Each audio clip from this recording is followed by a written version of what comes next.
Hi, my name is Elle. I'm a cross-stitch artist and designer here on TikTok, and today I actually have two questions from Irene, both about backstitching. So today I'm going to answer what are backstitches and what is the use of them, and tomorrow we will get into how do we actually do backstitching. So the best way that I found to describe backstitching as opposed to regular cross-stitching is to compare it to more traditional art forms.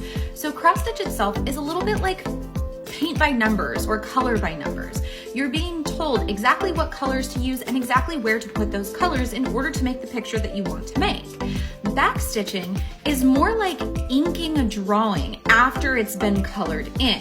It's going to be giving you the outline, the details, filling in the subtle parts of the picture to make it stand out a little bit more.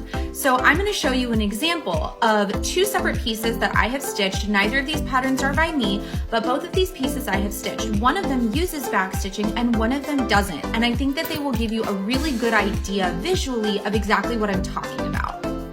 So this first piece that I have is by a happy little mouse on Etsy, and this is, cute little fox nestled into the branches. And this is just traditional full cross stitching. So there are no specialty stitches in this, there is no back stitching in this. It's literally just following a regular cross stitch pattern. This design is by Ann M. Cross Stitch over on Etsy. This is the full Shabbat teapot cross stitch set, or part of it anyway. So this is the Samhain piece. And as you can see, all of these little black lines and details that are outlining this and really giving this more of an image of an inked art piece as opposed to what is clearly cross stitch. This is still cross stitch. This is still individual stitches on there, but the black and the white outlining that are around the edges of this really make it pop, and what you're seeing there is the back stitching. So that is really the difference between these two separate pieces.